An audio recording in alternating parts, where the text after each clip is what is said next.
da Secretaria Municipal de Desenvolvimento Urbano. Convidamos também o senhor Daniel Montadon, diretor do Departamento de Uso e Ocupação do Solo, também da Secretaria Municipal de Desenvolvimento Urbano.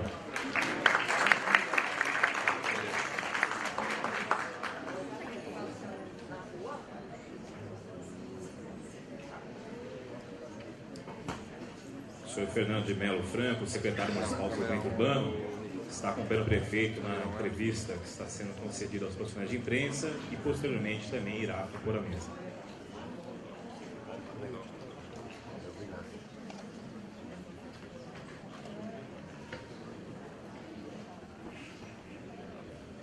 Convidamos a fazer uso da palavra o senhor Daniel Montadon, diretor do Departamento de Uso e Ocupação do Solo, da Secretaria Municipal de Desenvolvimento Urbano. Bom dia a todos e todas. Gostaria de saudar todos os presentes, também as pessoas que estão assistindo esse evento que está sendo transmitido online. Eu acho que a nossa mesa de abertura do evento, ela já colocou a perspectiva que nós temos aqui de trabalho, de um processo contínuo de tratamento dos instrumentos de planejamento e gestão urbana. Não faremos somente a revisão do plano diretor, mas a revisão de um conjunto de instrumentos. E todos nós ficamos muito honrados com a fala do prefeito, que acho que colocou uma série de questões, já antecipou uma série de questões que são fundamentais para essa reflexão. Eu vou aqui explicar um pouco da dinâmica dos trabalhos, para nós pactuarmos aqui a forma de trabalho da oficina como um todo, que vai decorrer ao longo de todo o dia. Primeiro, eu gostaria de dar uma informação que nós temos aí um processo longo de várias atividades que vão ser realizadas, e no processo de revisão do plano diretor, a primeira etapa é uma avaliação temática, em que a gente vai poder abordar temas específicos e também fazer alguns debates por segmentos. E essa atividade de hoje, ela inaugura essa avaliação temática. Na parte da manhã, nós teremos, até o final da manhã, até mais ou menos 1h antes do almoço, nós teremos aqui uma apresentação do Casu Nakano, que a gente vai abordar o tema A Cidade que Queremos, e depois nós prosseguiremos à tarde, também em plenário, com uma apresentação sobre uso e ocupação do solo, e depois nós formaremos grupos de trabalho. Todos vocês, na inscrição, o crachá de vocês tem um número, esse número ele indica qual grupo vocês estão compondo aí para o debate da parte da tarde. Após a apresentação do Casu, na parte da manhã, nós abriremos para as contribuições à plenária. Essas contribuições, elas devem ser feitas, as inscrições para as contribuições devem ser feitas nessas filipetas que vocês receberam, e a organização do evento vai trazer essas filipetas à mesa, e aí a gente vai solicitar as pessoas que façam suas colaborações com base nessas inscrições. Além dos debates que vão transcorrer hoje aqui nessa oficina, as pessoas podem trazer contribuições e registrar numa folha que vocês receberam. Essa folha vai ser enviada para a organização do evento, que ela também vai sistematizar todos os resultados do evento de hoje. A atividade está sendo gravada, nós teremos relatorias tanto do trabalho em plenária quanto dos grupos de trabalho, e todos os resultados serão sistematizados e divulgados posteriormente no site da Prefeitura. Eu também aproveito para informá-los de que foi lançado o site Gestão Urbana, www.gestãourbana.prefeitura.sp.gov.br. É um site que tem todo o material para as nossas reflexões, para os nossos debates. É um site que traz toda a programação dos nossos eventos, e também ele vai abrir uma possibilidade de interlocução e de contribuições online, das pessoas que tiverem contribuições. Depois do Casu, acho que vai poder complementar um pouco isso. E, para não alongar aqui o início dos trabalhos, eu gostaria só de reiterar que a atividade de hoje é uma atividade que ela não tem um caráter deliberativo, mas o propósito é fazer uma reflexão e um amplo diálogo sobre a cidade que temos para pensarmos aí o futuro da cidade. É diante dessa lógica de trabalho que nós faremos uma apresentação que vai procurar dialogar como que o plano diretor ele apontou alguns desafios, o plano diretor vigente, e o que ocorreu nessa última década, que foi um período de vigência desse plano diretor, como foi muito bem colocado aqui no início dos nossos trabalhos. Eu tenho 2 informes a fazer, mas eu prefiro depois anunciar esses informes após a palestra do Cazu. Então, gostaria de registrar também aqui a presença do secretário Fernando de Melo Franco, que vai acompanhar aqui os trabalhos na mesa. Então, eu passo a palavra ao Cazu Nakano, que é o diretor do Departamento de Urbanismo da Secretaria Municipal de Desenvolvimento Urbano, para a sua apresentação. Obrigado. Bom dia a todos e a todas. Também quero agradecer a presença de todos para esse início de trabalho. Eu acho que nossa linha de trabalho está na pauta da cidade. E nessa primeira apresentação, eu vou me pedir licença para levantar, porque eu vou usar um PowerPoint que está aqui nesse computador. Antes de entrar nos conteúdos, eu só queria passar rapidamente qual que é o nosso processo de trabalho, né, que o Daniel já mencionou rapidamente. Como já foi dito pelo secretário Fernando Melo hoje, no início dos trabalhos, a revisão do plano diretor ela é parte da revisão de todo o marco regulatório do planejamento e da gestão urbana aqui no município de São Paulo. Portanto, esse processo de trabalho ele envolve a revisão do plano diretor, dos planos regionais estratégicos, da lei de parcelamento, uso e ocupação do solo, do Código de Obras e de legislações específicas que regulamentem instrumentos de política urbana. Esse processo de trabalho ele começa agora, em 2013, mas ele vai se estender ao longo de 2014 e de 2015. E todo esse processo de trabalho será feito baseado na participação social, na participação cidadã. Portanto, esse processo de participação, ele não se limita à revisão do plano diretor, ele deve acontecer e deve orientar a revisão de todos aqueles outros instrumentos de planejamento e gestão urbana. Então, essa energia participativa que a gente está demonstrando agora, ela tem que se manter ao longo deste ano, do ano que vem e uma parte de 2015, para a gente poder reformular toda essa base para o planejamento e para a gestão da nossa cidade. Os princípios, como já foram bem colocados nas falas da mesa de abertura, o princípio do cumprimento da função social da cidade, das propriedades urbanas, do direito à cidade, da gestão democrática, da equidade social e territorial, são princípios que nunca é demais a gente repetir, porque são princípios que expressam que uma cidade está a serviço do bem-estar e do desenvolvimento das pessoas, com efetivação dos direitos sociais, com efetivação dos direitos humanos. Esse princípio é um princípio que expressa por que nós vivemos em cidade. Vivemos em cidade, convivemos em cidade para viver melhor e para desenvolver, para realizar as nossas capacidades humanas, né? O nosso exercício libertário de criar e de se desenvolver enquanto seres humanos. Então, essa é a expressão desses princípios. O plano diretor, como já foi colocado em outras ocasiões, ele tem essas 4 etapas. Estamos iniciando a primeira etapa da avaliação temática participativa, né, que é esse momento de formação.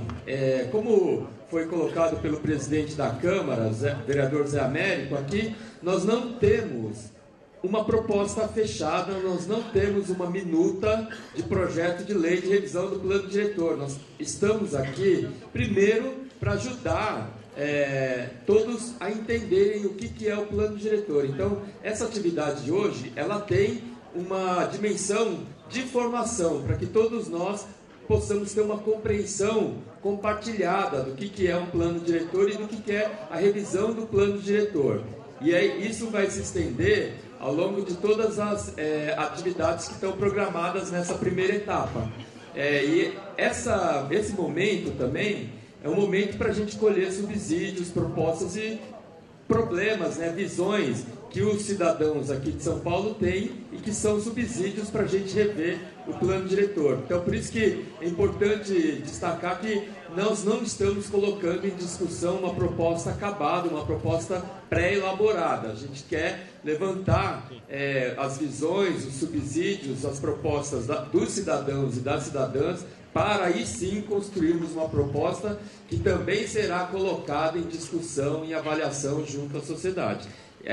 Na segunda etapa, são oficinas nas subprefeituras para que outras pessoas que não têm facilidade para vir aqui para o centro para fazer essas contribuições, participar dessas atividades. Então, nós vamos até lá. Nós vamos até as subprefeituras para que essas pessoas também tenham espaço em metodologias de oficina para colocar as suas contribuições. E a gente está optando nessa fase por essa palavra oficina, ao invés de audiência pública, justamente para a gente usar metodologias de grupo, metodologias de moderação, metodologias de atividades com cartelas, para que o maior número de pessoas que estão presentes nessas atividades possam se manifestar, possam colocar suas contribuições, coisa que às vezes no formato tradicional de audiência pública não permite. Então, por isso que nessa primeira e segunda etapa nós estamos usando esse termo oficina para utilizar metodologias que ampliem aí os espaços para que os participantes possam colocar suas propostas e as suas contribuições. Essa terceira etapa ela já iniciou, é uma etapa de sistematização de propostas e contribuições que já existem. Como foi dito aqui, a revisão do plano diretor de São Paulo já está sendo discutida há vários anos aqui na nossa cidade. Há relatórios que a própria Câmara Municipal sistematizou, a partir de discussões realizadas em anos anteriores. Nós estamos com todos esses relatórios e já estamos usando eles para testar uma metodologia de sistematização que a sociedade já encaminhou. São uma sistematização que, de início, em princípio, define quais são as propostas e contribuições que vão ser incluídas na revisão do plano diretor, ou que vão ser incluídas na revisão dos planos regionais estratégicos, ou que vão ser incluídas na revisão da lei de parcelamento e uso e ocupação do solo, ou são propostas que podem ser encaminhadas para formular políticas setoriais, as diferentes políticas setoriais. Então, essa é a regra da sistematização, para que a gente possa ter clareza de qual vai ser o encaminhamento dado para as propostas que a gente está coletando nessas atividades. Então, são vários destinos dessas propostas e a gente quer, depois, nessa quarta e última etapa, explicar quais foram os encaminhamentos dados a essas propostas coletadas nas três etapas anteriores, nas duas etapas anteriores. Ao mesmo tempo, ao longo de todo esse processo, nós temos essa ferramenta eletrônica. Ela, na verdade, olhando o site, ela fica mais claro, mas aqui tem só algumas telas dessa ferramenta eletrônica que está sendo construída, já foi construída, já está no ar, está no endereço www.gestãourbana.prefeitura.sp.gov.br. É um outro canal para as pessoas acessarem os materiais que estão sendo produzidos, verem essas apresentações, baixarem os PowerPoints, os relatórios, acessar a lei do plano diretor de 2002, os quadros anexos, os mapas, enfim, para que a gente tenha aí um canal comum para que todo mundo possa estar acessando esses materiais, e a gente quer disponibilizar esses materiais com o máximo de antecedência possível, para que as pessoas possam vir para essas atividades já tendo dado uma olhada nesses conteúdos, já tendo analisado, já tendo discutido, e para trazer as suas contribuições nessas atividades que estão sendo programadas, que o calendário vai estar sendo distribuído, vai estar sendo divulgado, inclusive por meio desse site. Esse site ele está construído por software livre, né? O Marcos Vinícius Russo, que está ajudando a gente nesse trabalho e que tem usado essa tecnologia, essa linguagem que conta com maratonas hackers para incorporar aí contribuições, né, de pessoas que trabalham com essa linguagem da informática e que podem estar contribuindo para a gente ir aperfeiçoando esse site, porque ele tem, além desse canal de disponibilização de materiais, notícias, calendários, a gente vai abrir também bibliotecas, né, para disponibilizar vídeos, imagens, mapas e canais para as pessoas escreverem suas propostas, escreverem textos, anexarem arquivos PDF, etc. E a ideia é ter nessa ferramenta este mapa, né, onde as contribuições vão poder ser localizadas no espaço da cidade e todo mundo vai poder olhar as contribuições de todo mundo. Quer dizer, não é só a gente que vai olhar o que os participantes estão enviando como contribuições. Os participantes vão olhar as contribuições dos outros participantes também, através desse mapa, para conhecer, né, o que a sociedade está pensando, colocando para o planejamento de São Paulo. Bom, aqui é o nosso cronograma, né, como foi colocado no início. Toda a nossa habilidade é trabalhar com esse tempo, toda a nossa habilidade tem que ser colocada a serviço para trabalhar com esse tempo, porque essas etapas elas precisam se concluir no segundo semestre de 2013, para a gente ter a minuta do projeto de lei para ser enviado para a Câmara. Não vou entrar em detalhes aqui, mas em geral a primeira etapa é agora, né, em abril e maio. Lembrando que no dia 31 de maio e 1º de junho acontece a Conferência Municipal das Cidades aqui em São Paulo, que é um momento da revisão do plano diretor. Vai ter um espaço ali na conferência para nós discutirmos também essa revisão do plano diretor, né? A segunda etapa se prolonga nas subprefeituras nos meses de junho e julho. A terceira etapa, que já começou, ela vai estar acompanhando a gente até julho. A quarta etapa se desenvolve entre agosto e setembro, né, para que a gente possa estar consolidando essa minuta no final de setembro. Nessa quarta etapa, a gente quer colocar a minuta do projeto de lei à disposição na ferramenta eletrônica, no canal digital também, para que as pessoas possam ler essa minuta, analisar e fazer contribuições, né? Ela não vai ser discutida só nas audiências públicas, a quarta etapa. Essa minuta vai estar presente também para essas análises. Aqui é os calendários da primeira etapa, só para lembrar que na terça-feira à noite, né, no dia 30, lá no Centro Cultural São Paulo, vai acontecer a discussão sobre os instrumentos de política urbana. A gente vai apresentar uma avaliação de alguns dos principais instrumentos do Plano Diretor de 2002 e que foram implementados, mas tem ali espaço para aperfeiçoamento, precisa ser bem melhorado. No sábado que vem, como o Dito já colocou aqui, o tema é habitação de manhã e meio ambiente à tarde. Temos aí uma boa avaliação das zonas especiais de interesse social, né? E a gente quer aperfeiçoar esse instrumento importante para esse momento da nossa cidade. Uma avaliação dos componentes relacionados ao meio ambiente. Depois, na terça-feira do dia 7, o tema é mobilidade urbana, que é um tema crítico. A gente está prevendo aqui algumas atividades com segmentos que estão participando do Conselho Municipal de Política Urbana. Então, no dia 9, quinta à noite, uma atividade com segmento empresarial. No dia 11, sábado, à tarde, uma discussão sobre os investimentos prioritários, planos regionais e os planos de bairro, né, aqui mesmo na Uninove.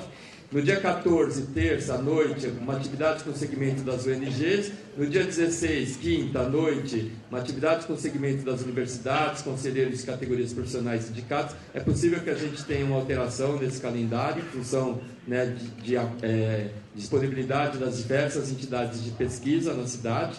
No dia 18, à tarde, atividade com movimentos populares, que é um sábado.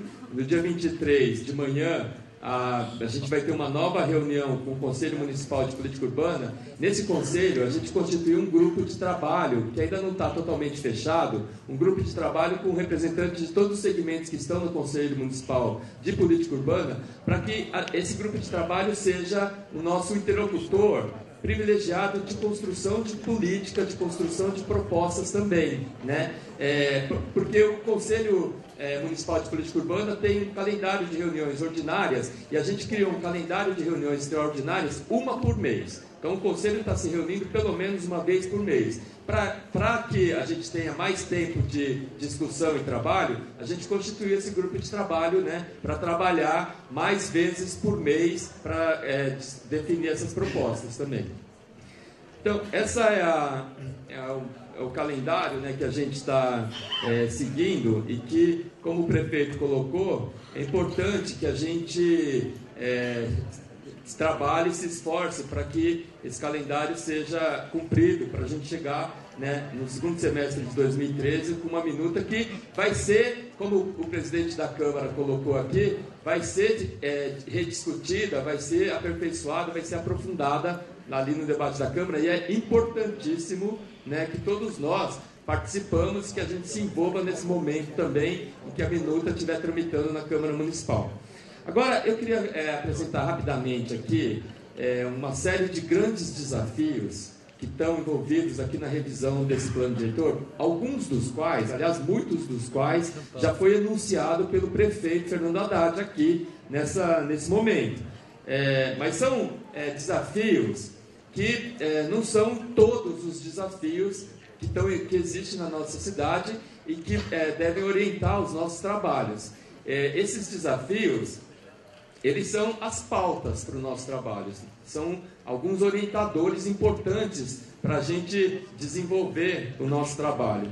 O primeiro desafio, que já foi colocado aqui, é o desafio de fortalecimento dos espaços produtivos na nossa cidade e a necessidade de estabelecermos formas de uso e ocupação do solo que aproxime a oferta de empregos dos locais de moradia. Esse é um desafio antigo aqui em São Paulo, né? Desde o processo de explosão das periferias, a gente teve um distanciamento cada vez maior entre os locais de moradia e os locais de emprego. Esse distanciamento ele acontece por conta dessa concentração de empregos no centro expandido, no chamado quadrante sudoeste. Nesse mapa a gente vê que as cores roxa, vermelha e laranja são as áreas com maior densidade de emprego. Fica ali na região do centro, Serra República, Pinheiros, Itaim Bibi, enfim, né? São os grandes polos de emprego que a gente tem na nossa cidade e que é para onde milhões de pessoas têm que viajar todos os dias para ir trabalhar e estudar. Essa estrutura de concentração de empregos, esse mapa é de 1997, é o mapa da pesquisa Origem e Destino de 97, essa estrutura não mudou muito em 2007.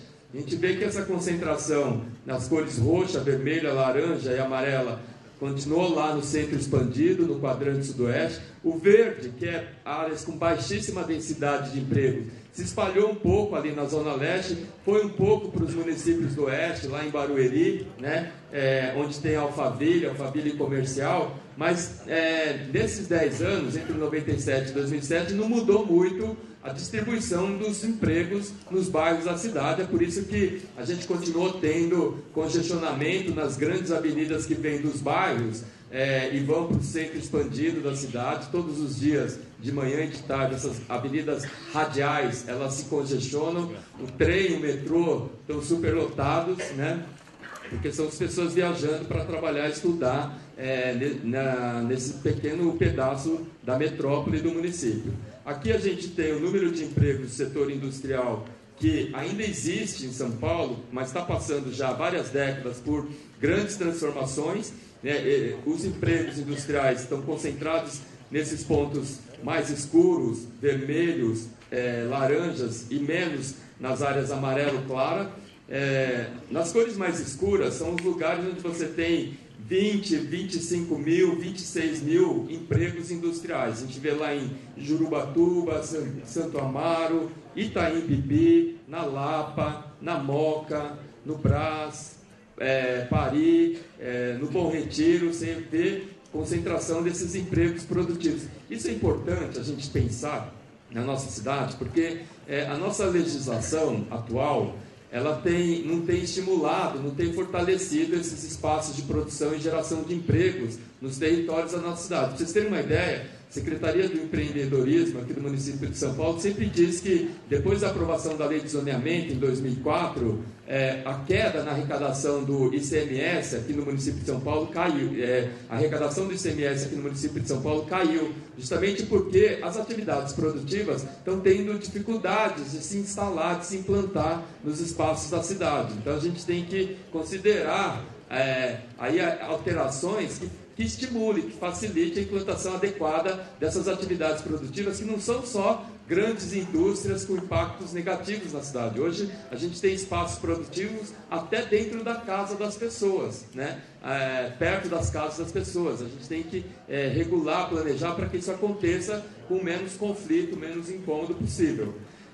O setor de serviços, que é o setor que emprega mais da metade, né, aqui no município de São Paulo, 60% dos empregos do município está nesse setor de serviços, que é diversificado, que é vários tipos de atividade, eles se concentram aqui no Sé República, Lapa, Vila Leopoldina, Itaim Bibi, Santo Amaro, né? Mas a gente vê que essa concentração ela ainda está, né, nos limites do quadrante do oeste, dentro do centro expandido. O setor de serviços, aliás, aquele lá era o setor de comércio, o emprego de comércio, né? Aqui era o setor de serviços, que é esse setor mais importante, empregador do município, que está concentrado aqui nesse mapa.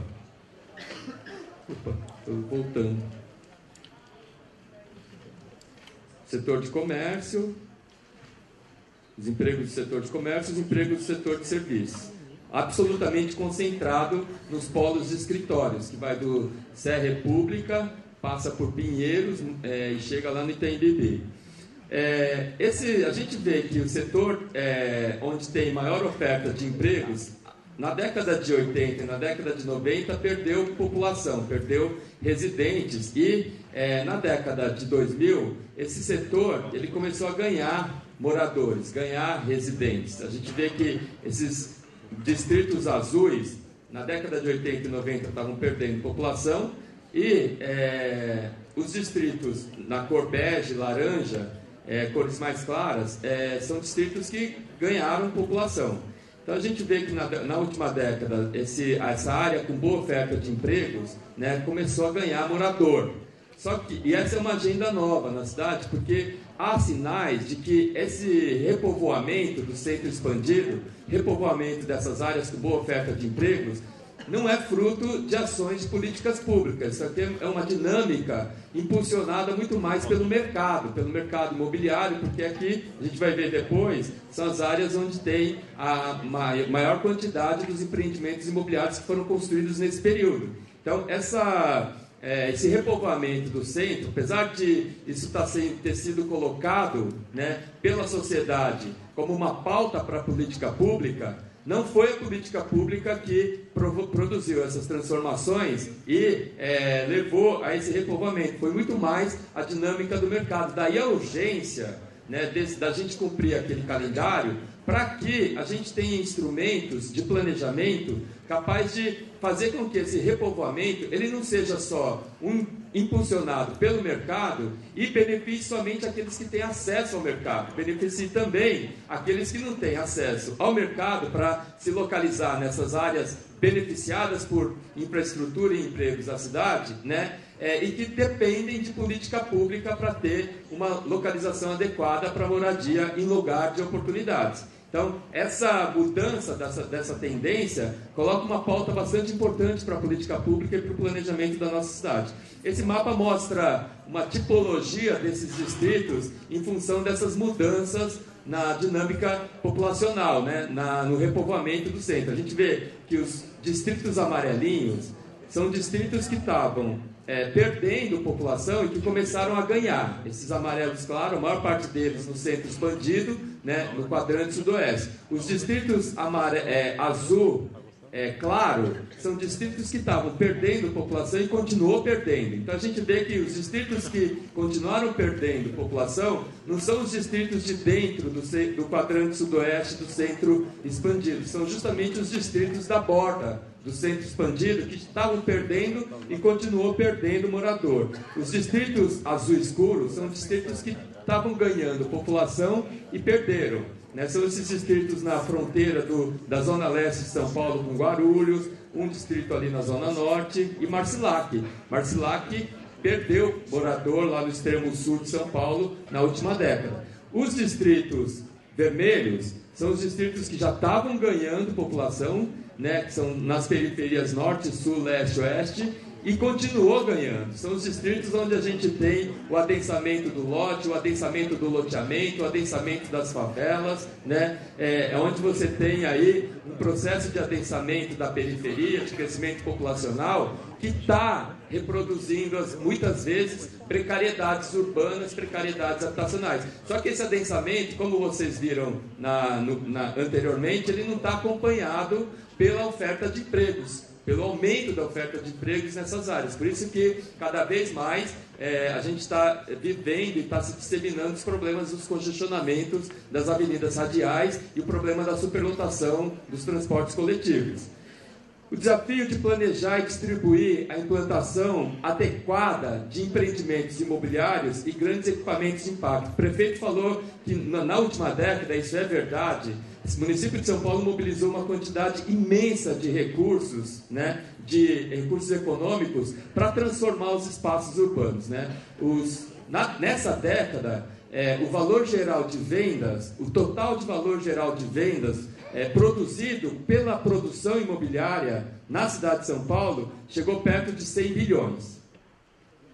Essa é a quantidade de recursos que foi ali mobilizada a partir dos valores gerais de venda com toda a produção imobiliária que aconteceu no município de São Paulo. Só para vocês terem uma ideia, a arrecadação com contrapartida do outorga onerosa, que é um instrumento que a gente vai ver terça-feira à noite, e que é um instrumento para capturar parte dessa valorização, ela ficou menos de 1 bilhão, enquanto que o valor geral de vendas mobilizou perto de 100 bilhões. Então, essa necessidade da gente planejar um modo adequado de implantação, de construção desses empreendimentos imobiliários na cidade, tem que gerar as externalidades positivas que o prefeito colocou aqui para a cidade, para melhorar a cidade, para melhorar os espaços públicos na cidade, para melhorar a calçada da cidade, para otimizar o uso dos transportes coletivos, dos trens e dos metrôs. O prefeito também colocou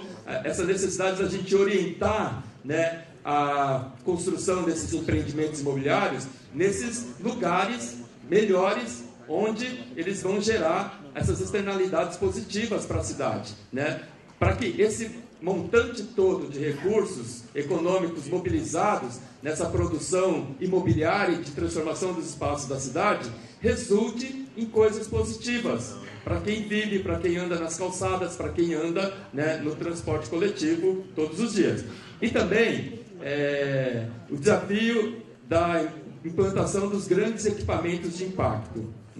Só para a gente ver aqui, os lançamentos residenciais verticais, nesse período, que aconteceram entre 2002 e 2011, foram concentrados nessas áreas mais escuras, vermelhas, laranjas e amarelas. Para vocês terem uma ideia, essas áreas mais escuras, que estão ali, Pinheiros, Itaim, Vila Andrade, são onde você teve 70, 80 lançamentos residenciais verticais nesse período. Mas eles se distribuíram em várias partes dos municípios. Aqui a gente tem o número de unidades residenciais lançadas. Nessas áreas mais escuras, são 8 mil 8.500 unidades habitacionais em prédios de apartamentos que foram produzidos lá na Vila Andrade, no Itaim, na Vila Leopoldina, na Água Branca, tá certo?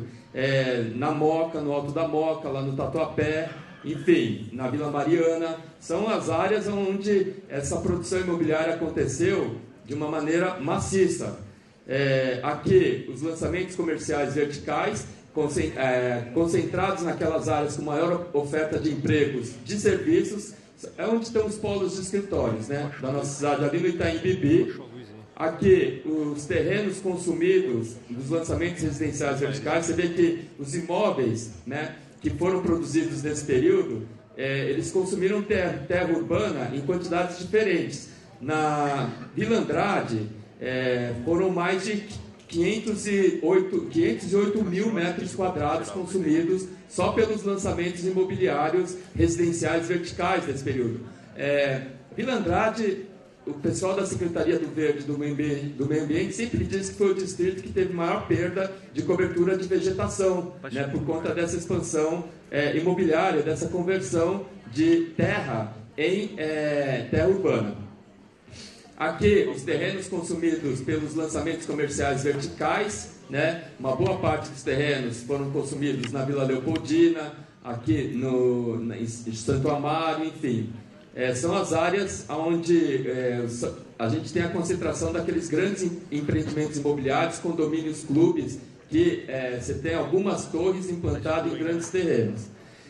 O valor geral de vendas dos lançamentos residenciais verticais desse período são esses valores que estão presentes aqui nesse mapa. A gente vê que as áreas mais escuras, vermelhas, marrons, são as áreas onde esse valor geral de venda soma 4 bilhões.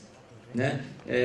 Nas áreas mais claras, os valores gerais de venda ficam em torno de, nos amarelos claros, 800 milhões. Né? Então, a somatória de todo esse valor geral de venda é que define esse montante de quase 100 bilhões. Então, é uma quantidade grande de recursos que a gente precisa gerir também, né? Nos mecanismos de planejamento urbano, nos instrumentos de gestão social da valorização imobiliária. Aqui, o valor geral de vendas dos lançamentos comerciais verticais, né, concentrados ali no Itaim Bibi. As cores mais escuras, esses valores são de 1 bilhão e 500 milhões, né, de reais. Nos amarelos mais claros, esses valores gerais de venda ficam em torno de 300 milhões, né, nos amarelinhos claros. Então, a gente vê que lá no Itaim Bibi está acontecendo um processo interessante, porque você tem lançamento residencial de um dormitório, lançamento residencial de 4 dormitórios de alto padrão, empreendimentos comerciais, prédios de escritórios e boa oferta de serviços. Tá? É um distrito que está acontecendo ali uma mudança na condição urbana pelo mercado, pelos diferentes segmentos do mercado, né? A professora Odair Sposati atualizou o mapa da exclusão e inclusão social a partir dos dados do censo de 2010, e o Itaim Bibi apareceu como o distrito com maior grau de inclusão social. Interessante é a gente problematizar esse modo, esse padrão de inclusão social que está acontecendo em São Paulo, que é também um processo de inclusão promovido pelo mercado, pela dinâmica do mercado, e não por boas ofertas de políticas públicas ainda que transformem, né, os padrões básicos de inclusão e exclusão da nossa cidade. Aqui só algumas imagens desses grandes empreendimentos de impacto, né, que a gente precisa incluir no nosso planejamento, porque esses grandes empreendimentos de impacto, a gente vai ver hoje à tarde, são empreendimentos que são controlados, planejados caso a caso. Aqui a gente tem aquele polo de escritório da Água Branca, o Parque Antártica, o Shopping Bourbon, o terreno onde está sendo construído a Casa das Caldeiras, do lado tem o Jardim das Perdizes, com 23 torres de apartamentos, enfim. A gente não tem mecanismos de planejamento e controle desses grandes empreendimentos de impacto que controle não o impacto de um empreendimento de outro empreendimento, mas controle o impacto acumulado desses vários empreendimentos que são construídos no mesmo lugar, no mesmo espaço, né? A gente tem que repensar o relatório de impacto de vizinhança, os relatórios de impacto ambiental, a lei dos polos geradores de tráfego, né? Para que a gente tenha instrumentos para controlar os impactos negativos produzidos por esses grandes empreendimentos que estão acontecendo na cidade, como aqui nesse lugar, lá na Água Branca. Aqui uma imagem da reforma do estádio do Palmeiras, o polo de escritórios lá da Barra Funda, do lado o empreendimento Casa das Caldeiras, né? Aqui as imagens do polo institucional de Itaquera, onde está sendo construído o estádio do Corinthians, que tem lá a estação do metrô Itaquera, o Poupa Tempo, o Shopping Itaquera, a Favela da Paz, a favela que está sofrendo esses impactos desse processo de transformação nesse lugar, e é uma daqueles assentamentos que o Dito mencionou, que corre o risco de remoção. O pátio do metrô, o conjunto habitacional, tem a previsão de construir um terminal rodoviário, de construir um fórum aí nesse lugar. Então, a gente vê que tem, de fato, áreas, setores da cidade com grandes previsões ali para construir grandes equipamentos que estão gerando impactos urbanos e também impactos sociais e habitacionais nos territórios da cidade. É importante a gente, no planejamento, pensar mecanismos para controlar isso. E controlar, inclusive, esses procedimentos de realocação e reassentamento de moradores. Isso não está normatizado aqui no nosso município e a gente tem que rever as diretrizes, os procedimentos e regra para fazer essas realocações, esses reassentamentos de um jeito democrático, que garanta moradia digna e não só gere situações negativas de violação do direito à moradia digna na nossa cidade. Aqui é a imagem da FATEC, que já está sendo quase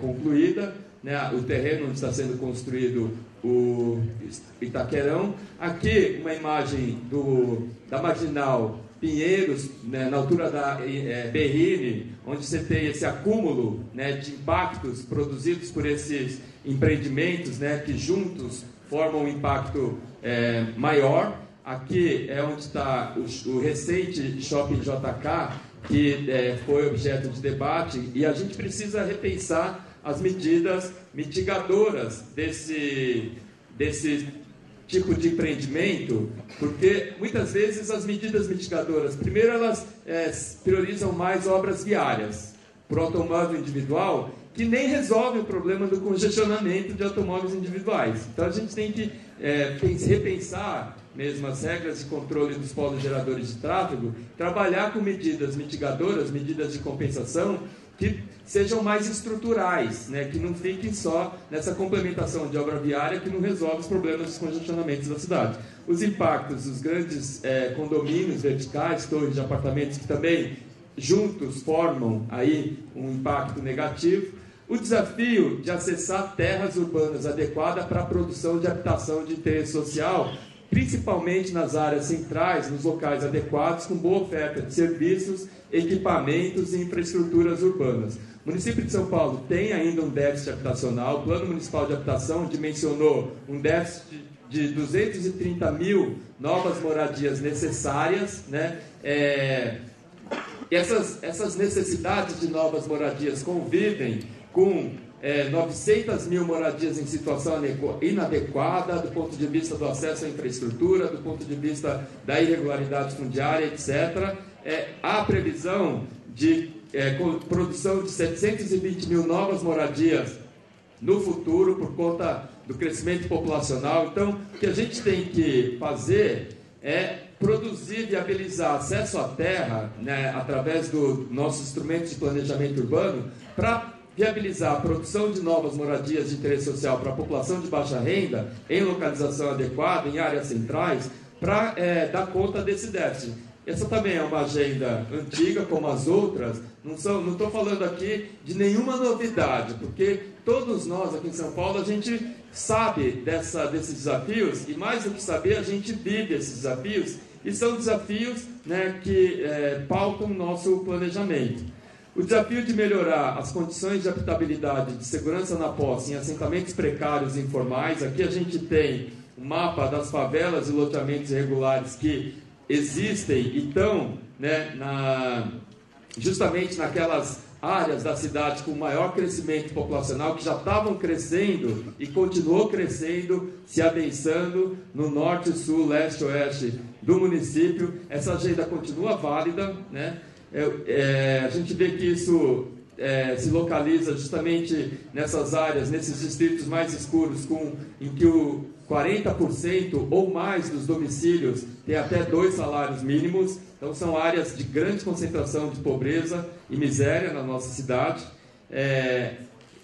Esse mapa mostra o contrário daquele outro mapa. Aquele mapa mostrava percentual dos domicílios com renda até 2 salários mínimos. Este daqui mostra o percentual, né, dos domicílios, percentual dos domicílios com renda com mais de 20 salários mínimos, né, em 2010. As cores mais escuras é onde você tem mais de 30%, 40% dos domicílios com mais de 20 salários mínimos. O desafio da melhora nas condições de mobilidade urbana, com ampliação da oferta de transportes coletivos, fortalecimento dos modos não motorizados de deslocamento, porque a sociedade de São Paulo ela trouxe uma nova agenda para o planejamento urbano, que é priorizar não mais o automóvel individual, mas a melhoria das condições da circulação a pé, a melhoria das condições de circulação de bicicleta. E isso, o Plano Diretor de 2002 não trabalhou devidamente. Hoje, a Secretaria Municipal de Transporte está trabalhando numa proposta, né, de redes de ciclovias, assim como está trabalhando na proposta de uma nova rede de corredores de ônibus, porque a rede que foi incluída no Plano Diretor de 2002, ela não foi implantada integralmente. Então, isso continua válido, isso precisa ser retomado no nosso Plano Diretor, na revisão do nosso Plano Diretor. Agora, relacionado a tudo isso, eu acho que a gente pode discutir, pensar no desafio de estabelecer mecanismos de desestímulo ao automóvel individual, porque o nosso planejamento, ele estimula o automóvel individual, por exemplo, quando ele exige número de vagas mínimas para automóveis nos empreendimentos. Ao invés de a gente, em algumas áreas da cidade, estabelecer número de vagas máxima, a gente estabelece número de vaga mínima, né, de modo a que boa parte dos espaços desses empreendimentos sejam destinados para automóvel parado, né? Então, algumas partes da cidade, principalmente aquelas que têm maior oferta de transporte coletivo, de massa, pode ser trabalhado com limites no número de vagas de automóveis. Essa é uma agenda válida no nosso planejamento novo. A gente vê aqui...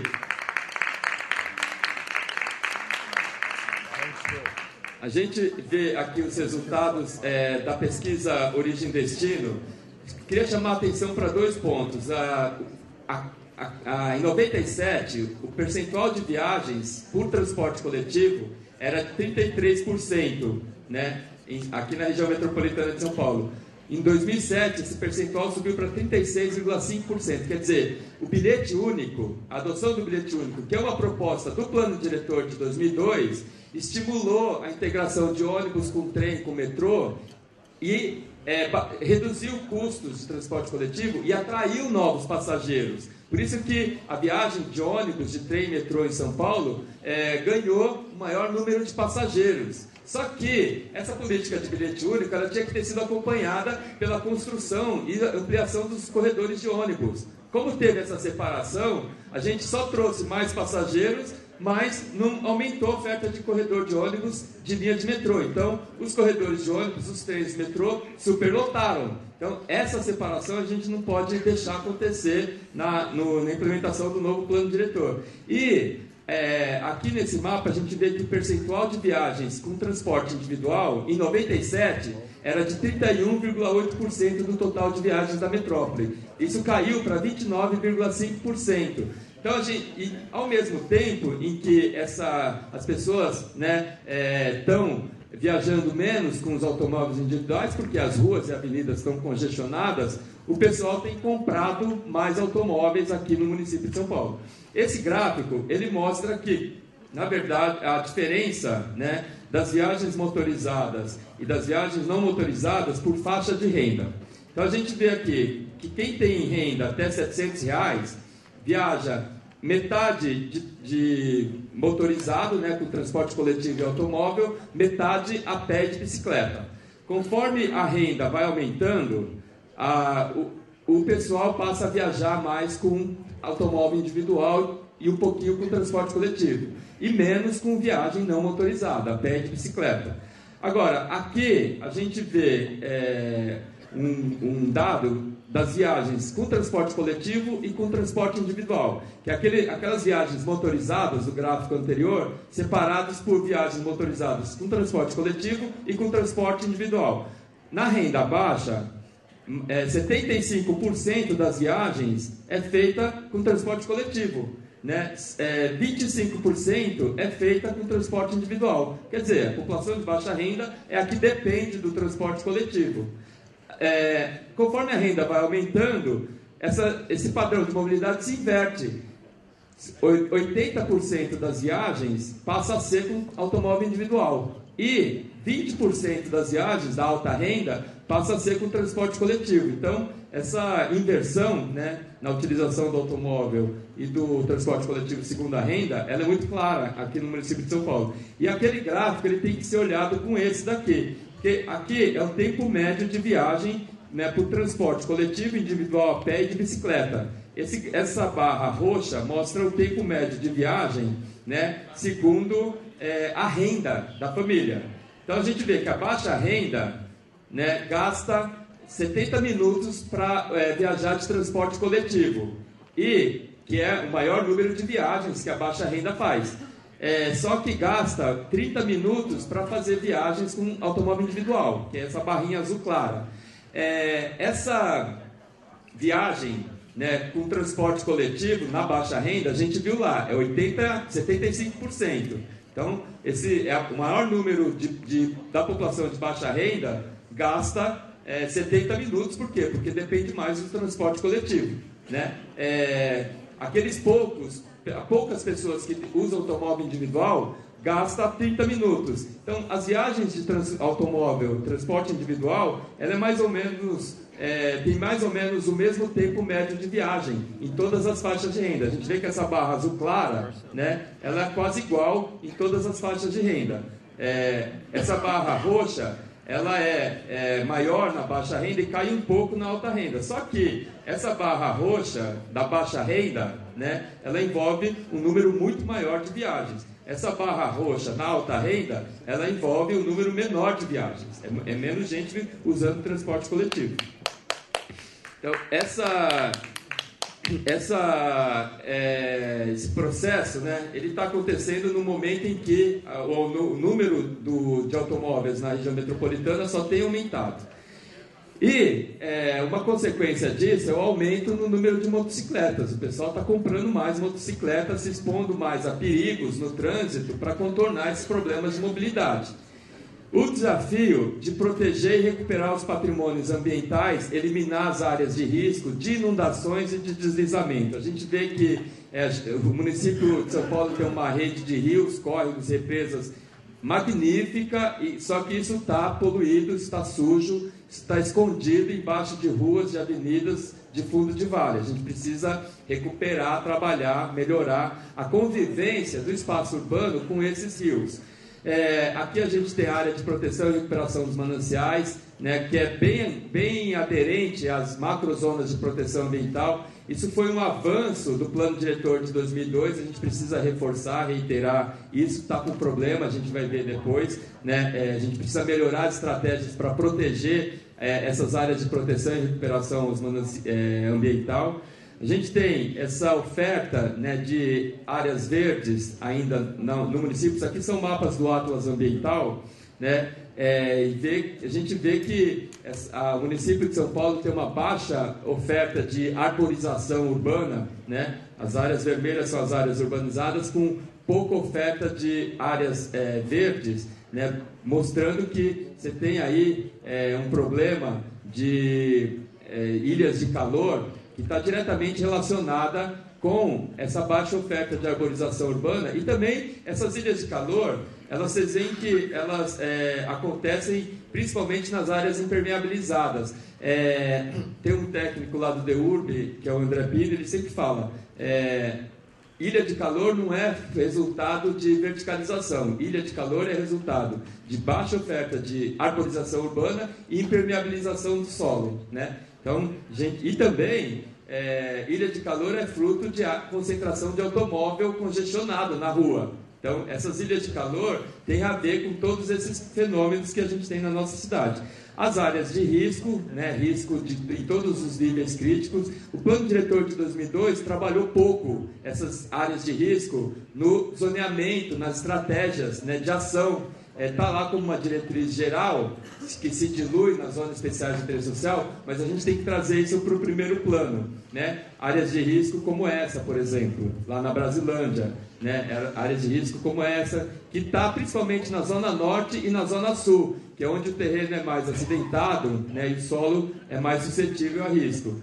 As áreas de alagamento e áreas de inundação, né? Essas aqui são as áreas de alagamento da Carta Geotécnica de 93, que é a parte roxa, e as áreas de alagamento levantadas pela CET, que são esses pontos laranja. A gente precisa trazer propostas para resolver melhor essa situação na cidade, que provoca esse tipo de situação aqui, como a gente tem lá na Água Branca, perto do Shopping Bourbon, que na verdade são ocorrências que já acontecem há décadas. E aqui na Aricanduva tem também esse problema recorrentemente. O desafio de melhorar a oferta de serviços, equipamentos e infraestruturas urbanas na cidade, a nossa cidade, vocês viram, está se adensando nas áreas de baixa renda, nas áreas com maior concentração de favelas e loteamentos irregulares, e são áreas em que esse adensamento, além de não estar sendo acompanhado por oferta de empregos, também não está sendo acompanhado por oferta de serviços, equipamentos e infraestruturas urbanas. Então, essa é uma pauta que continua válida no nosso planejamento. E a necessidade de adaptar os espaços urbanos às tendências de envelhecimento populacional e às necessidades das pessoas com deficiência.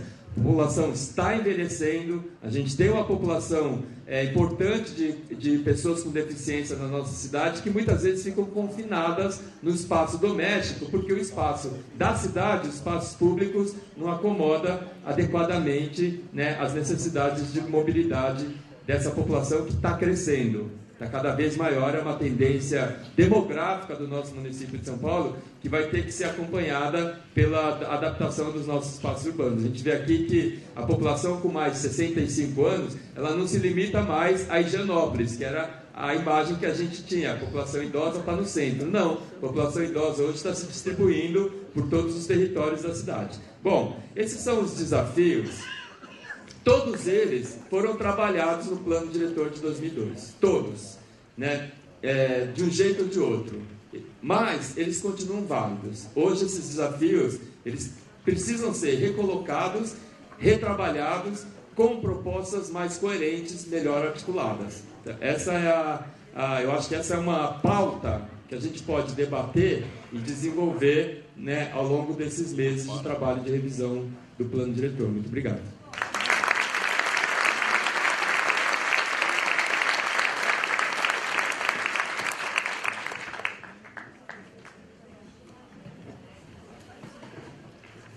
Obrigado, Cazu, pela apresentação.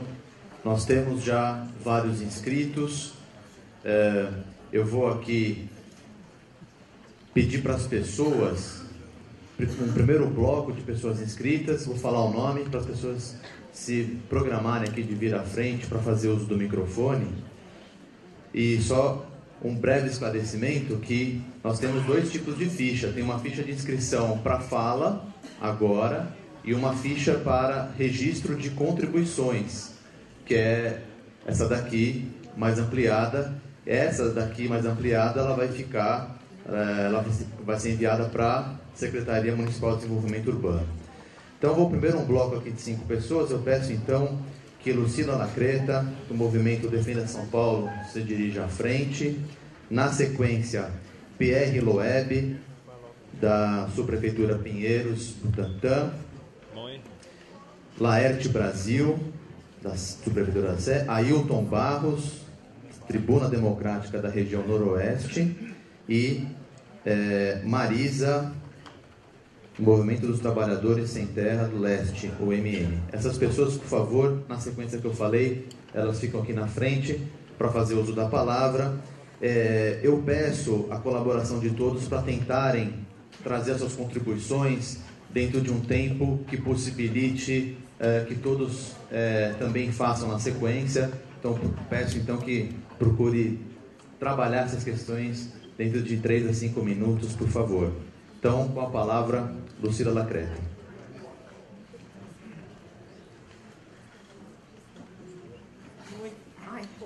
Muito boa tarde a todos. Eu gostaria de parabenizar a mesa por esse evento. E é um alento muito grande que a sociedade esteja aqui reunida discutindo o nosso plano máximo e destino da cidade. Eu gostaria de chamar a atenção pelo seguinte. A primeira coisa tem esse livrinho que nos foi entregue e aqui no meio da brochura tem um título que chama Revisão Participativa do Código de Obras e Edificações. E tem uma sequência proposta, que é a revisão do PDE, a Lei de Parcelamentos de Ocupação de Solo, Planos Regionais Estratégicos, Código de Obras e, por último, o Plano de Bairro. Nós entendemos, isso nós discutimos muito com várias associações de moradores, que essa lógica do zoneamento da cidade de São Paulo, que é como se fosse estender um tapetão por todo o território e dizer onde é zona mista, zona residencial, e que cada empreendedor decide o que vai construir, quando vai construir e no lugar que vai construir, isso precisa ser mudado. E como isso pode ser mudado? Através de um plano, de um projeto, ou do bairro, ou, no máximo, um plano de distrito, que aí sim vai se decidir onde pode verticalizar e onde não pode verticalizar, onde vai ter determinado uso e onde vai ser residencial. Então, essa história do empreendedor imobiliário decidir qual é o bairro que ele quer construir, isso não pode ter mais, porque nós constatamos, ao longo desses últimos 10 anos, que isso acaba com nossos bairros. Vira um paliteiro, quer dizer, ninguém tem como, da mesma forma que o mercado quer uma segurança jurídica, as leis sejam claras, a população também quer uma segurança jurídica de saber que no quarteirão do lado da sua casa ou no próprio quarteirão da sua casa não vai ser construído de forma aleatória.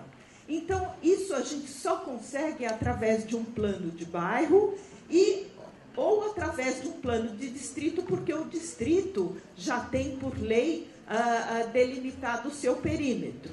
E outra coisa que é importante acontecer também é que nesse período de transição entre a promulgação do plano diretor e o novo zoneamento da cidade, que se permita apenas o coeficiente 1 até que esses planos sejam prontos. E já há um precedente disso no próprio plano diretor, que são os quadros 18 e 19, inclusive acho que é no quadro 19, que estabeleceu que na vigência do plano diretor até a vigência da nova lei de zoneamento, um coeficiente de 2,5 vezes para a antiga Zona 2, que era 60% da cidade de São Paulo, quando antes era 1 vez a área do terreno. Então, em 60% da área da cidade, podia construir 1 vez a área do terreno só, e só 2 vezes para prédio de apartamento. E aí teve esse presentaço para o mercado imobiliário, que permitiu, nessa área de transição, construir 2,5 vezes para qualquer uso. Foi quando nós notamos, as entidades procuravam o Movimento Defenda São Paulo, dizendo, nossa, tem um big prédio do lado da minha casa que não pode fazer.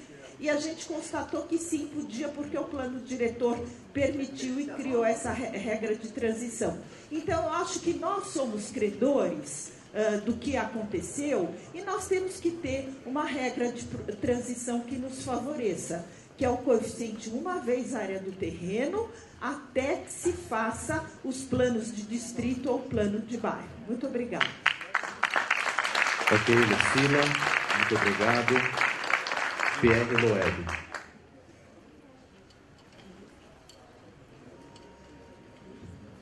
Bom dia a todos, meu nome é Pierre Loeb, eu não sou da subprefeitura de Pinheiros e, portanto, eu tenho alguns interesses. O que eu queria dizer é o seguinte, nós temos interesse comercial, a gente tem loja, a gente dá emprego, e são nos corredores. E as áreas que eu tenho representatividade, que no momento oportuno eu vou entregar, protocolar, nós estamos de bom convívio com a nossa vizinhança, nós não queremos verticalizar prédio, nós não queremos áreas de incômodo aos vizinhos, mas nós queremos o direito de demolir nossos imóveis e reconstruir imóveis novos, de 2 pavimentos, em até uma vez a área dos respectivos terrenos. Isso não causa trânsito, não vai mudar a situação do vizinho, pelo contrário, você está dando a oportunidade de uma construção nova, bonito, isso vai dar emprego para arquiteto, emprego para obra. O que não dá é para dizer, olha, você pode reformar o seu imóvel, mas não pode construir. Ora, nós não queremos fazer prédio, nós queremos o direito de usar uma vez a área do terreno e de fazer uma coisa bonita.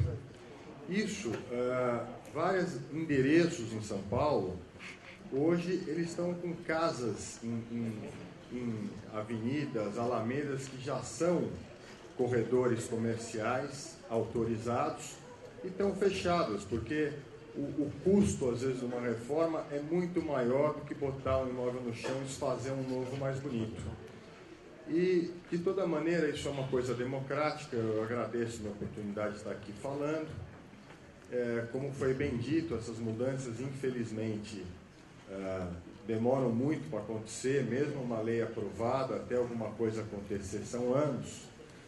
E eu acho que estamos no caminho certo para conversar, expor de uma maneira organizada, com explicações devidas, o que cada um quer, porque em algum momento todos aqui nós queremos o bem da cidade, gostaríamos de andar na rua tranquilamente, olhando para o céu, sem preocupações de assaltos, etc. Mas cada um, de certa forma, vai ter que tratar do seu ponto.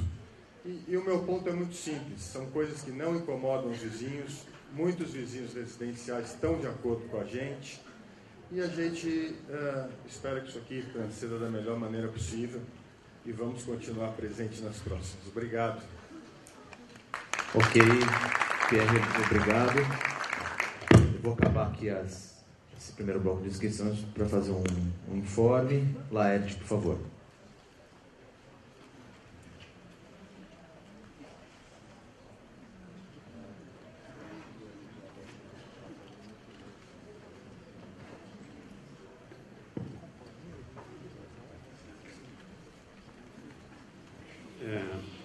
Laerte Brasil, presidente da Uniglobal Cidades, Nações e Sustentabilidade, também presidente da FAN São Paulo Sustentabilidade Vigas, que é uma federação que entrega os empreendedores e moradores aqui do bairro Zé Vila, aqui da cidade de São Paulo.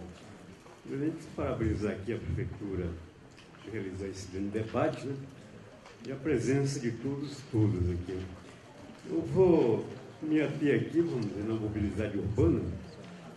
A cidade de São Paulo, vamos dizer, durante esses 30 anos, os governos, os prefeitos que passaram por aí, se retrocederam, né? Há 25 anos atrás, eu apresentei um projeto de mobilidade urbana aqui avançado para a cidade de São Paulo, que previa cerca de 350 quilômetros, vamos dizer, de metrô subterrâneo, né? Com garagem subterrânea avançada, né? E que dava com condições, vamos dizer, de dar acesso tanto o usuário vindo de automóvel, tanto de bicicleta e motocicleta, deixar os seus carros, vamos dizer, motocicleta e a bicicleta até essas garagens e acessar vamos dizer, o metrô. Agora, num retrocesso, eu vou citar aqui, vamos dizer, quando começou a construção aqui do metrô, aqui na cidade de São Paulo, deu início, vamos dizer, em 1970, na cidade do México. Né? E você comparando, vamos dizer, o padrão econômico da cidade de São Paulo e do México, não tem nem, vamos dizer, comparação, né? A cidade do México é 100 vezes a mais o PIB aqui da cidade de São Paulo. O México hoje, 250 quilômetros de metrô, vamos dizer, subterrâneo. A cidade de São Paulo, 68.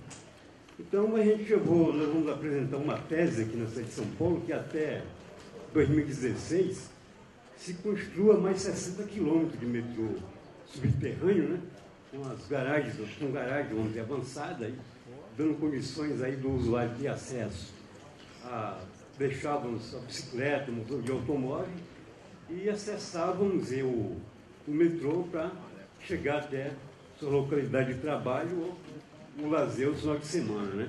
Assim, até 2016, nós vamos estar com 130 quilômetros. Isso é possível, porque na China deu um processo de construção há 5 anos atrás. Hoje a China tem 85 quilômetros de metrô subterrâneo constituída e na rede ferroviária, né, é uma da rede mais avançada do planeta, né, com trem de alta velocidade. Né. Há 25 anos também eu entrei com um processo, vamos dizer, no governo federal para se construir o trem, vamos dizer, de alta velocidade, né, que previa, vamos dizer, uma linha do Rio de Janeiro até São Paulo e uma entregação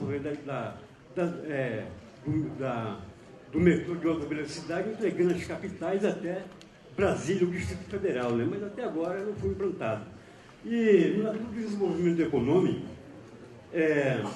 vamos dizer, 25, vamos dizer, por cento aqui, ó, dos cidadãos aqui, né? Dos 11 milhões e 400 milhões de cidadãos aqui, e reter 68% do PIB brasileiro, né? Você vê que 75% dos municípios aqui estão esmagados por essa má distribuição de renda, né? E para concluir, corrigindo, vamos dizer, essa desigualdade, eu vou propor aqui no plano diretor e no plano de meta o incentivo de geração de mais 100 mil pequenas, médias e microempresas aqui na cidade de São Paulo, para gerar a construção de 36 shops nas regionais para pequenos e médios empreendedores. Seria o shopping center do empreendedorismo da cidade de São Paulo. Assim, a gente poderia gerar mais de 2 milhões de empregos, que aqui na cidade de São Paulo hoje tem 2 milhões de desempregados e 850, vamos dizer, cidadãos sem documento. Né? São Paulo é uma cidade global, mas é uma cidade, vamos dizer, insustentável, porque ela é global. Pedir para você concluir, por favor. Sendo que, vamos dizer, as 6 maiores empresas, vamos dizer, companhias aqui do planeta, tem sedes aqui na cidade de São Paulo, mas é uma cidade insustentável. Então, fica a contribuição aqui no momento, e aí obrigado pela palavra. Ok, Laerte, obrigado. Próximo inscrito, Ailton Barros.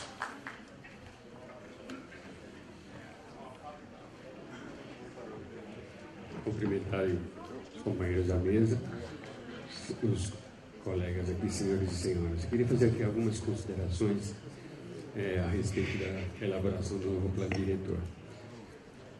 Considerando que o plano diretor de 2002 introduziu, aliás, na legislação do uso e ocupação do solo, a questão das zonas mistas para toda a cidade, isso possibilitou que se começasse um desenvolvimento a partir dos centros de periferia, considerando também os instrumentos que foram disponibilizados pela implantação do Estatuto da Cidade, como a desapropriação, considerando o princípio da função social da propriedade, a desapropriação para fins de urbanização, nós entendemos que é importante e isso possibilita que a gente possa, a partir de todos os distritos, 96 distritos da cidade, começar a pensar nessas porções territoriais, a fazer um desenvolvimento a partir dos indicadores demográficos, de indicadores econômicos e de indicadores sociais que possibilitam a gente aferir a rede de equipamentos existente naquelas porções territoriais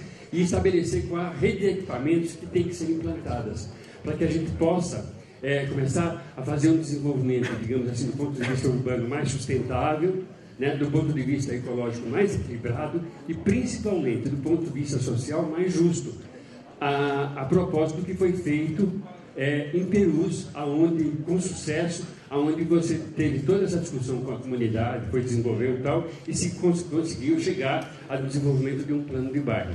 Então, a nossa proposta, E essa proposta que a gente está fazendo aqui, da tribuna da região democrática, lá da região noroeste, é de que a gente possa estar introduzindo nessa discussão essa questão de elaboração dos 96 planos de bairros, para que a gente possa realmente construir uma cidade, digamos assim, do ponto de vista do desenvolvimento mais humano, um desenvolvimento mais ecológico, mais equilibrado e socialmente mais justo. Muito obrigado.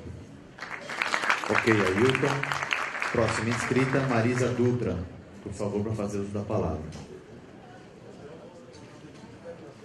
Bom, vou falar bom dia, né, que a gente ainda não almoçou, né, mas bom dia para todos e a todas. Me chamo Marisa, faço parte do Movimento dos Trabalhadores Sem Terra Leste 1 e também faço parte da UMM, da União de Movimentos de Moradia. Bom, hoje eu moro na cidade de Tiradentes, né, e vejo que há uma grande dificuldade na parte além da habitação, né, tem vários conjuntos habitacionais construídos, mas há um déficit muito grande na parte do transporte público. E aí eu trouxe uma contribuição, porque a minha contribuição, de fato, eu vou colocar, né, quando for apresentada nas subprefeituras, né.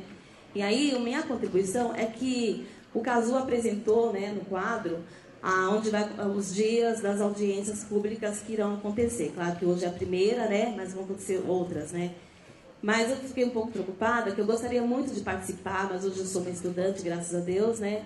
E gostaria de propor que nas subprefeituras fosse apresentado, fosse aberto para nós participarmos de audiências públicas aos sábados, se há possibilidade.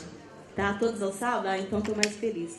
E aí, assim, quero propor também que nessas audiências públicas, como eu faço parte do segmento de moradia, que também sejam convocados outros segmentos, principalmente do transporte público. Tá bom? E aí a gente, se Deus quiser, vamos apresentar lá nossas propostas participativas. Obrigada. Ok, muito obrigado, Marisa. Antes de passar para o próximo bloco de inscritos, eu tenho um informe para fazer, a pedido da Secretaria de Políticas para as Mulheres, vou lê-lo aqui. Considerando que o plano diretor interfere de forma importante na vida das mulheres e a importância de cada vez mais as mulheres ocuparem os espaços das políticas públicas, a Secretaria de Políticas para as Mulheres convida as mulheres de movimentos sociais e da sociedade civil para discutir as estratégias do plano diretor em uma reunião que será realizada no dia 4 de maio de 2013, às 14 horas, na Uninove, não sei se exatamente nesse campus aqui, o campus memorial. Ok, a pedido da secretária Denise Motadal, então está dado o informe. Temos o próximo bloco de inscritos. Peço então que as pessoas se dirijam aqui à frente. Vereador Nabil Bonduque, vereador José Pólice Neto, Eduardo Della Mana, Nina Weissman e Alex.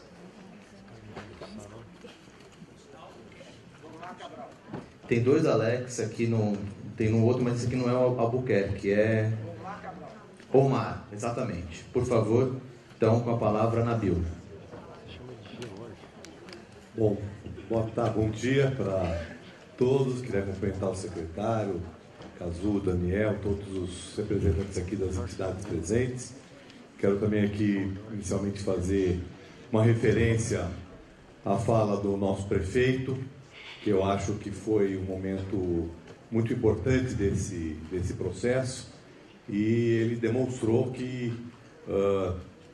tem um conhecimento, né, da cidade, o conhecimento das questões do plano diretor, que são realmente muito importantes. Né? Por quê? Porque é raro a gente ter um prefeito, né, na nossa cidade, eu ter tido algum prefeito na nossa cidade, que está, de fato, colocando a questão do planejamento urbano como uma questão estratégica do seu governo.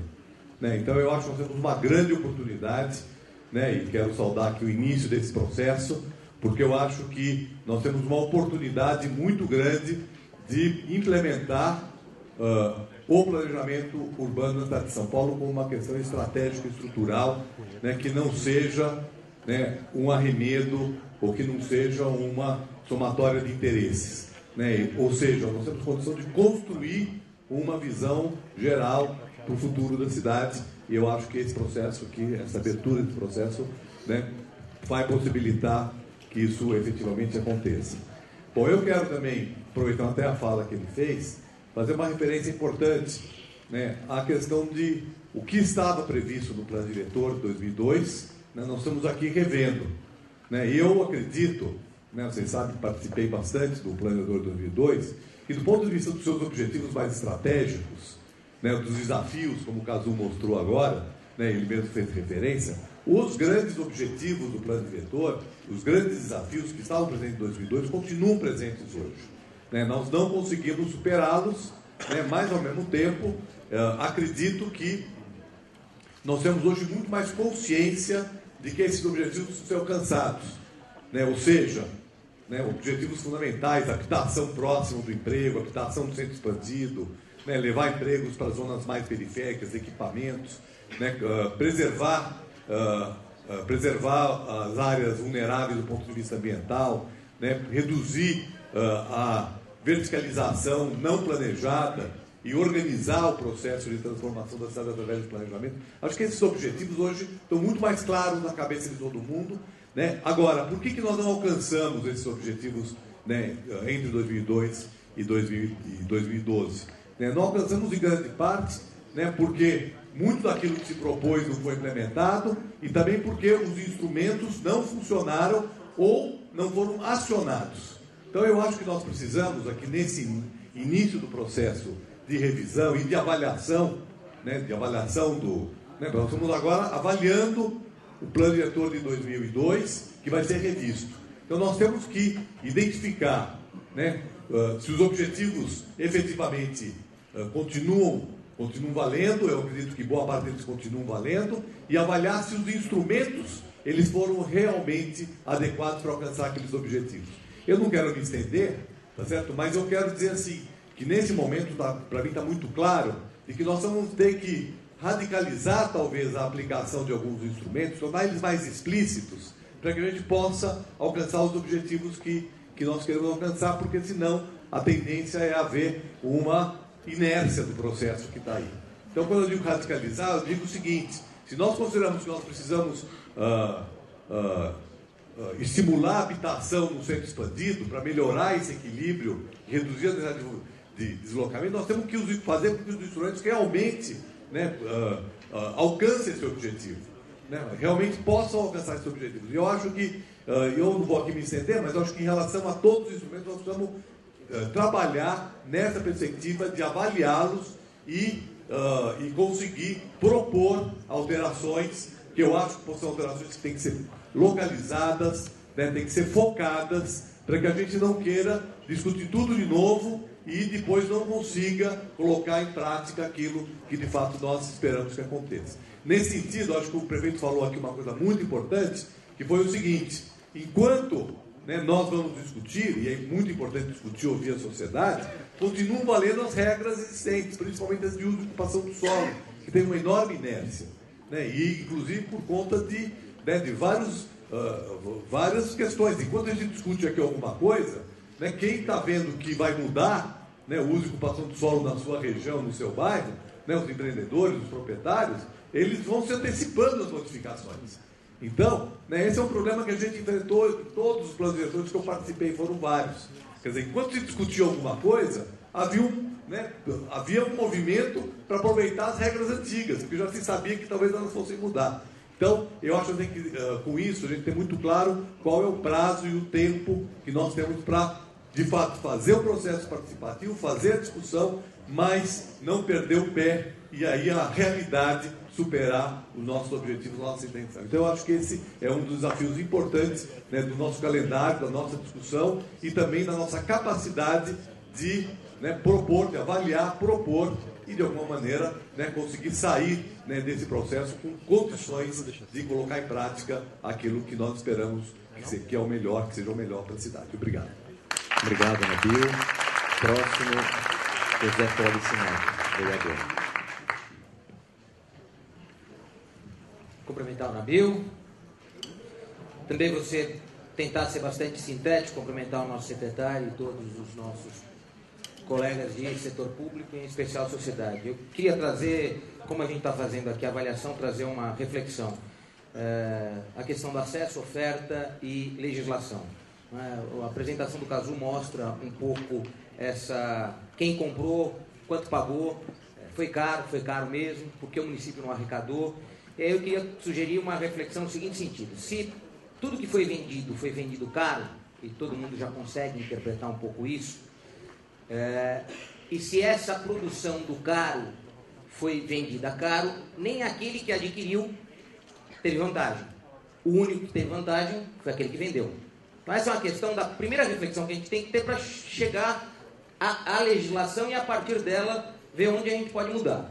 E aí eu quero fazer o primeiro encaminhamento aqui do potencial, e o Nabil aqui foi preciso em dizer que tem questões que a gente vai ter que reprisar 2002 e sermos ousados.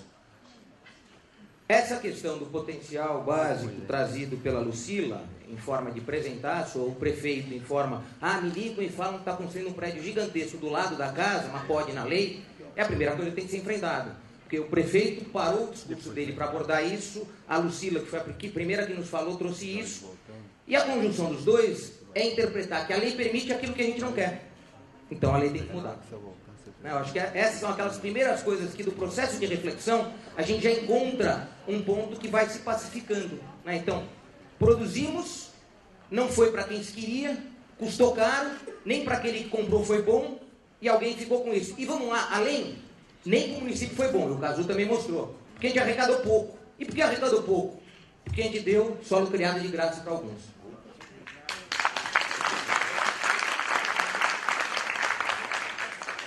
Então, isso é um pouco o movimento feito pela ZM3, associada ao R2V, que nos dá ainda uma confusão. Todo o esforço que foi feito para ter um mosaico muito precioso de zoneamento, entrelaçado a um cálculo de suporte que ainda não foi feito, mas que tem que ser feito, o R2V mais o ZM3 acabou impedindo que, de fato, nos 10 anos, a cidade se enxergasse como cidade. A segunda reflexão, ela vai num instrumento, em algo que o Nabil foi o principal responsável, as nossas fronteiras ambientais. É lógico que hoje a gente já tem uma condição distinta daquela que tínhamos quando o Nabil trouxe isso para dentro da Câmara. Mas para isso a gente vai ter que investigar um pouco mais o que é a macrozona e o quanto a gente tem que ser mais preciso ao dizer isto tem que ser protegido, isto tem que ser absolutamente garantido. Porque senão a gente passa um desenho muito grande em áreas que não necessariamente precisam dessa proteção e a gente perde a proteção daquilo que necessariamente precisa ser protegido. Cito regiões de São Paulo, Perus é uma delas, Campo Limpo é uma delas, em que favelas foram cindidas ao meio, favelas que tinham a mesma época, a rua da direita, da rua da esquerda, tinham o mesmo tempo de ocupação. Mas por a gente não ter tido tempo adequado para analisar a implantação deste limite, dividimos favelas ocupadas há mais de 30 anos ao meio. Vamos ter que retomar os eixos originais disso, presença de cabeceiras de drenagem, questão de maciços vegetais significativos e toda a questão geotécnica, sem dúvida nenhuma. Mas esta é uma aplicação que ela é quase o primeiro slide que foi feito pelo Cazu. Quer dizer, começa-se com isso. Começa-se investigando que cidade é essa antes da nossa presença, para ver onde a nossa presença era desejada e onde ela nunca foi desejada, mas a gente já está lá. Então, eram essas duas reflexões que eu gostaria de trazer aqui, dizendo da disposição que eu sei que o Nabil já apresenta a todo instante na Comissão de Política Urbana, mas que eu também estou aqui dizendo que faremos para que no tempo, eu não vou dizer no tempo recorde, mas no tempo do possível, mas do possível da cidade, não do nosso possível, a gente vai estar lá para fazer, tá bom? Muito obrigado. Muito obrigado, Secretário Sineto. Eduardo Delamano, do Secor.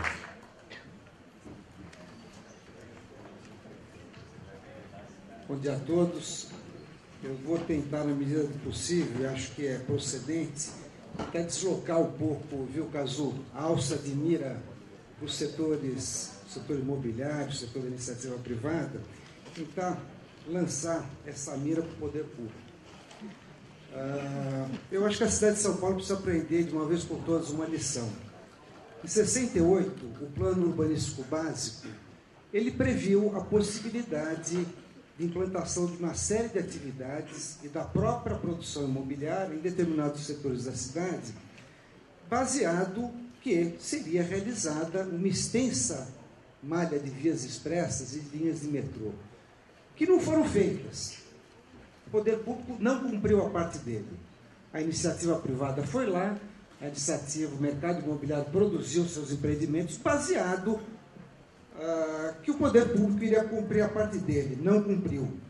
Depois de 34 anos, o Plano Diretor Estratégico de 2002, ele caiu, infelizmente, do mesmo erro.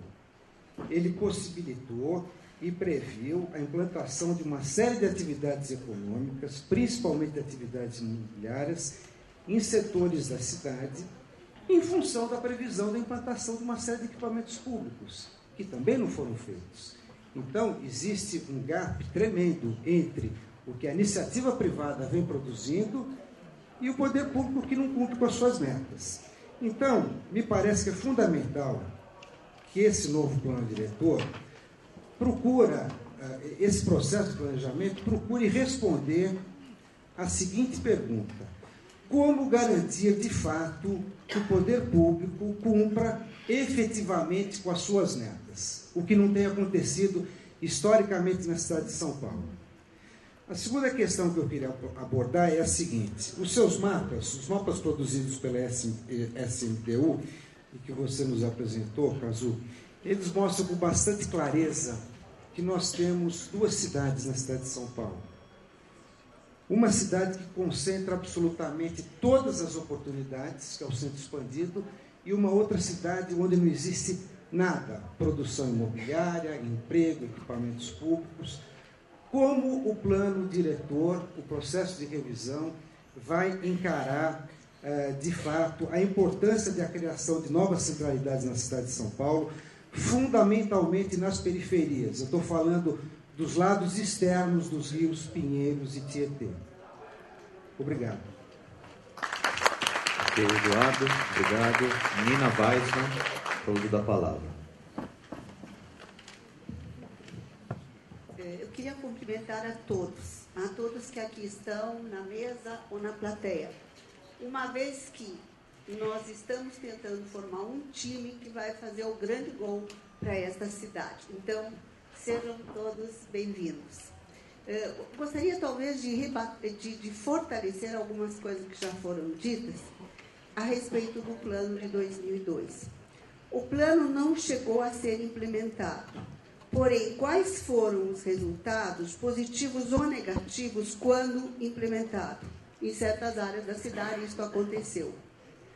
O desrespeito que aconteceu com este plano, principalmente, e reforçando o que o Delamana falou, pelo poder público, inclusive como anunciado pela imprensa pontualmente, que houve um grande desrespeito, aprovação de coisas que não estavam na lei, etc. e etc. A dificuldade de compreensão do plano, tanto pelos profissionais, arquitetos e urbanistas, na hora de trazer um projeto para aprovação da prefeitura, como, me desculpem se eu estou fazendo alguma indelicadeza, os próprios profissionais da prefeitura têm dificuldade de explicar para a gente as regras do plano. Eu não posso deixar de lembrar que eu estive numa prefeitura e um senhor de idade do meu lado tinha na mão um pacote de chocolate Lacta, que me disse o seguinte: olha, eu vou entregar ao técnico, quem sabe ele me explica melhor como posso fazer minha reforma. Foi comovente para mim ver isso e nunca esqueci. Quer dizer, ele não queria dar uma propina, ele queria dar um agrado bem brasileiro.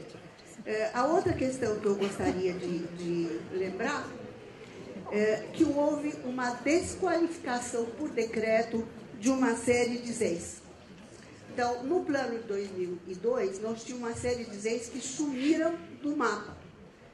Isto, no momento que está se tentando atender a questão da habitação popular, me parece bastante relevante e, na minha modesta opinião, muitas vezes as leis, a dimensão da área dedicada às leis era extremamente grande, não via nenhum motivo para eventualmente não trabalharmos com terrenos menores, mais espalhados pelas cidades e juntando a HIS com o mercado popular.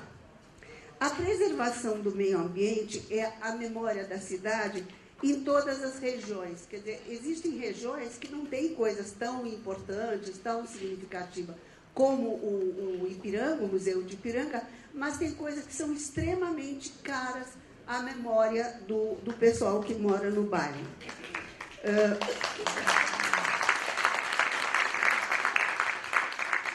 Outra questão que eu gostaria de levantar, e aí é da minha prática profissional, a questão do EIVE e do RIVE.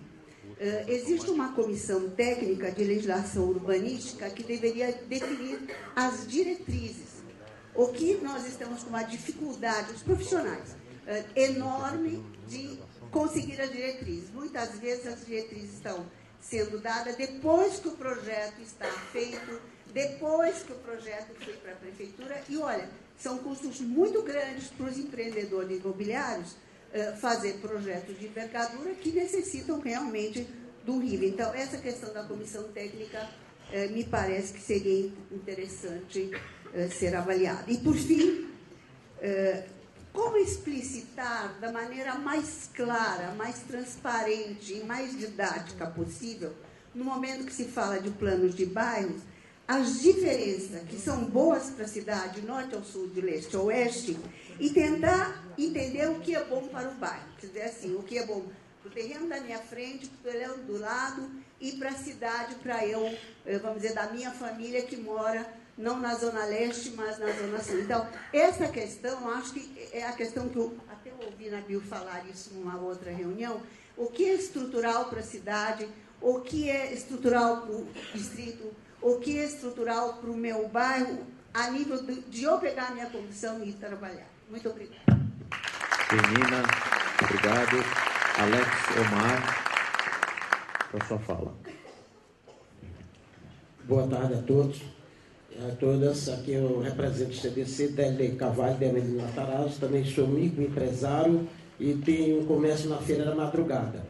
Eu acho que, primeiro passo, nós só podemos ter alguma coisa nessa cidade melhor se ajudar a rever o que o prefeito Haddad está fazendo, de rever os contratos que foi feito anterior. Depois eu vou falar um pouquinho sobre isso, para vocês verem como a verba dessa cidade está sendo desviada. Eu vou também mudar um pouco, porque representando a Zona Leste, lá nós temos uma dificuldade na área da saúde, e não é porque nós queremos, não, é porque o trabalhador, ou o filho do trabalhador, não tem acesso a uma bolsa de estudo para medicina, que é muito caro. Isso é uma coisa que tem que entrar no plano diretor, que todos os trabalhadores tenham acesso a uma bolsa de estudo, para que no futuro nossos filhos, nossos netos tenham uma medicina melhor, tenham acesso ao posto de saúde, tenham acesso. Então, isso é uma coisa precária na cidade de São Paulo. Isso precisa ser revisto urgente. Por quê? Hoje, para se pagar uma faculdade de medicina, custa em média de R$1.000 a R$1.200. Qualquer um empresário hoje na Zona Leste, como eu, não pode pagar mais de que R$1.000 ou R$1.200 de salário, por motivo dessa mercadoria que está vindo de outros países aí do exterior, que nós não temos condições de concorrer, não podemos pagar um salário melhor. Não é que nós não queremos, não. É as condições que nós não temos dado por o nosso poder público. Isso precisa ser revisto urgente. Na área do transporte, não adianta fazer metrô, não adianta fazer linha de trem, não adianta fazer nada se não der um incentivo para quem tem um carro deixar esse carro na periferia. Exemplo, quantos estacionamentos grandes tem nos metrôs da periferia, quantos estacionamentos grandes tem nos terminais da periferia, quantos estacionamentos grandes tem nos terminais de trem, e se para você que deixa seu carro com preço acessível, porque lá mora só para o trabalhador de baixa renda, lógico que tem alguns, mas não são todos, a maioria são trabalhadores de baixa renda, então nós temos que pensar para mudar a cidade de São Paulo, dar incentivo a quem mora na periferia. E você tem na periferia, né, do que eu estou falando, é o seguinte, você cria um estacionamento no metrô, cria um estacionamento no terminal, cria um estacionamento perto de uma linha de trem, no terminal de trem, e você dá um incentivo na passagem. Aquele incentivo que você dá na passagem se gasta muito menos do que se gasta fazendo as estradas. Se gasta muito menos. Você dá um incentivo na passagem, mas se todos Se todos vocês, ou todos nós, tiver um incentivo para deixar o carro no metrô, você vai vir de metrô para a Zona Leste levando 2 horas, se você pode gastar 20, 30 minutos? Não. Agora você não tem incentivo. Então, quer dizer, não adianta você criar mais linha de trem, criar mais metrô, se você não dá incentivo. O meu ponto de vista é isso.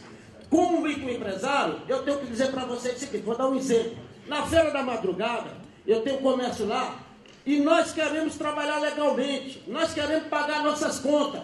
Antigamente, antes da gestão anterior, se fazia um rateio, pagava 250, 300 reais por mês e pagava as contas da feira. Quando entrou a gestão anterior, o prefeito foi lá e falou que ninguém precisava pagar mais nada e se investe hoje 1.600.000 por mês em investimento em limpeza, saúde, limpeza, transporte, enfim, tudo com as despesas da feira.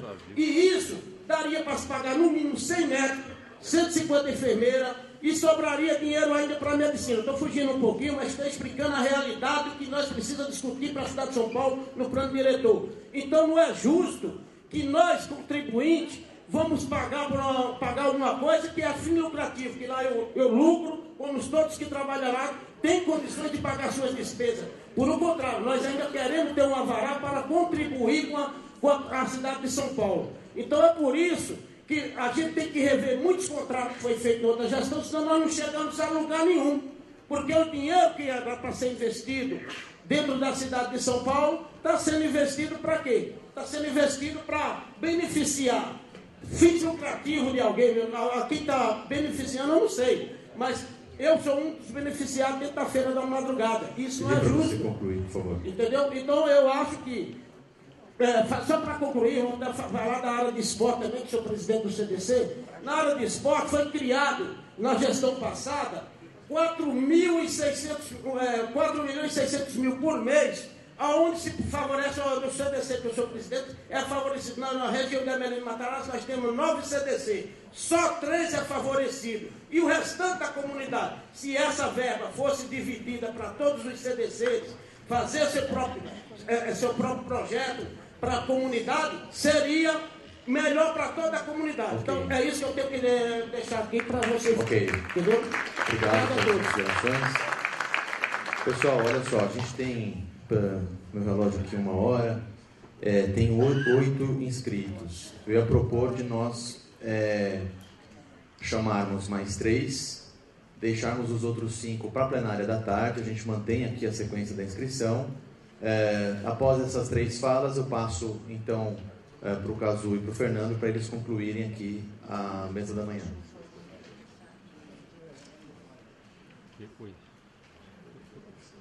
Ou então a gente, por conta da... A gente tem um teto aqui da organização do local, para a gente até não interferir tanto no horário, talvez então deixar todos os 8 inscritos aqui para a parte da tarde, ok? Obrigado, então, para fazer uma síntese aqui das nossas discussões, dialogar mais com o que foi colocado, passo a palavra ao Cazu Nakan.